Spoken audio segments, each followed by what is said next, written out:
I want to do a quick video for my second artifact, and it's the PD plan. And so this year I was part of the Coaching for Equity cohort, and part of my end of the year showcase was I helped develop the PD plan for a state agency next year. And so, with the help of AICs, Heather Moss, um, and some other people helped develop this plan that we created for state agency.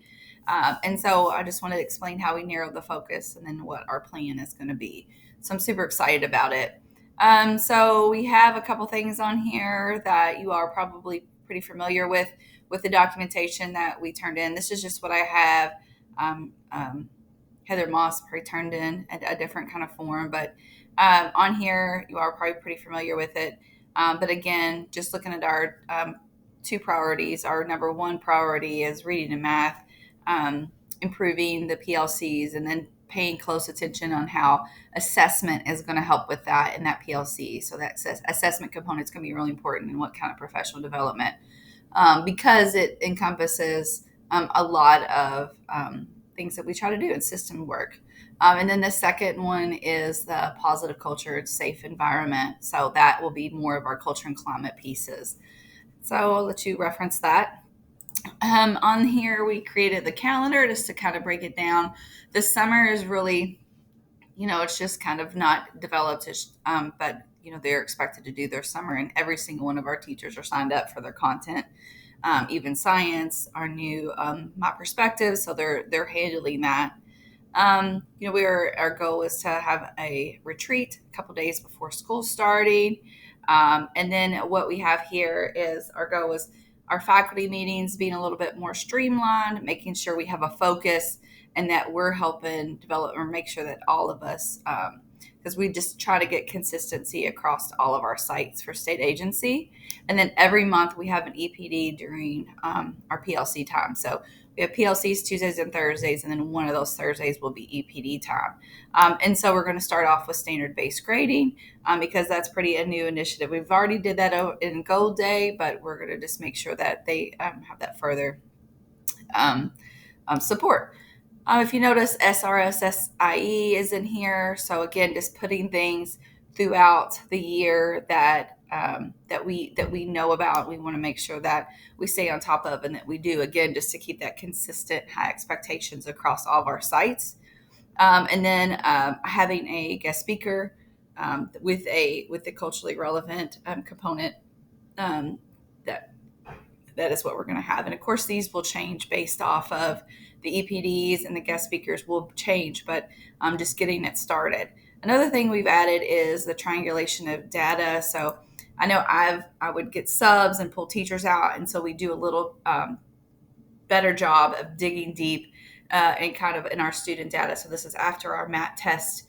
We get to do that. And so all sites, all residential sites will do that. And then again, that's time for your coaching cycle. So when you're looking at your MAT data, you're looking at all that, it's kind of that systematic work.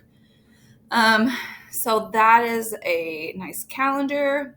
And then just the focus on equity, academics, and culture and climate. And so equity work, we're going to make sure we have monthly opportunities for speakers and just more of that learning and involvement, and the envoys are expected to be provided for our teachers on a monthly basis, and then being intentional on that reflection piece as well, because that's a really important part that we do, and we get better in our empty documentation, our system work. Academic, again, specifically looking at the RTOL through assessment, that's going to be our component, because how we feel is it'll help with domain one and the empty, but also it'll help with a lot of more areas than just assessment through the R tool, but it also will concentrate on our standard-based grading. So the idea of understanding standards that will help drive that assessment, which will, again, help hopefully see our scores improve. Because a lot of our teachers are EC teachers, so they that skill, that content knowledge sometimes is a little bit lax, which is okay. So we really need to look at that standard work and that assessment work. And that's how me and my ISCs last year decided, or we thought that would be a nice focus on our PLCs. And then, of course, the culture and climate. So, Heather Moss and the other leadership, I've been trained in it, but the sanctuary model, and then obviously the PBIS and the RP trainings are expected. And then, again, continue with that trauma informed plan. This again, just a little bit breaks down the academic focus. So PLCs, being very specific in that unit planning. We made a really rough draft on what we wanted the components for our PLCs to do. So backward planning, deconstructing standards, our tool checklists, and then the documentation for our supplemental, instructional, and our assessment piece of the empty. Um, and then having that reflection piece, and then again, how are we going to improve on our professional learning? Very rough draft. We're still working on that, but that is going to be our plan for our PLC to get all that academic piece. Literacy plan, second year. This is the new year coming for a math plan, so we wanted to make sure we had that focus. Again, the assessment component. Would be what we're going to pay attention to in our PLCs, because I think it just will cover a lot of the components that our PLCs need to improve on. And then that triangulation of data. So you're pulling map, PLC work, grades. So just kind of getting a better picture of how your student's doing. Again, for equity, we have our tool trainings, our implicit bias. We'll have multiple checks on that. Our racial equity committee and our envoys will do a lot of work on prepping or reviewing data and making plans on future guest speakers. And then I'm not sure if you see at the bottom the book study, something that I really would like to do. I started reading it. It's really good. It's street data. I got this book from the EIB. I can't remember those acronyms, but the KDE component of the diversity and equity, got that last year at the CASA. So I'm really excited of looking at that, and hopefully that could be something that we work at, and then additional to book studies that usually the district provides. Let's see, move on. Positive culture environment, again, implementing that sanctuary model. There's 10 modules for the sanctuary model. The sanctuary model is a great tool to develop that common language, that positive. It makes plans for if there's a crisis. It's just a really nice tool.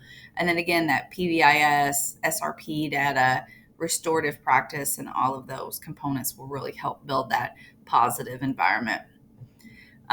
We did REAP our PD plan, just as a way of checking for any biases that might have happened or occurred, or any groups that might be marginalized or not considered during this plan. But of course, it seems like to me and to that committee, our PD plan seems to be doing pretty well.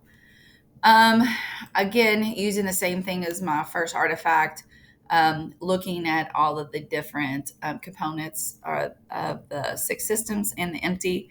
Obviously, and how I divide things is equity focus, academic, and the culture and climate. I just try to break it down. Obviously, academic focus is going to be in System 1 work. System 4 is a little bit, I'm about to clean that up. A little bit more on that equity work, and that academic piece. Again, culture and climate, and that equity piece is definitely going to be woven through there. System 6 is, a lot of the coaching, so a lot of the components and that walkthrough data, and then that empty. So there's going to be a couple of components for the obviously equity, but then that academic focus is going to be definitely on different parts, and so is that culture and climate. So that is all I got for you. Thank you very much.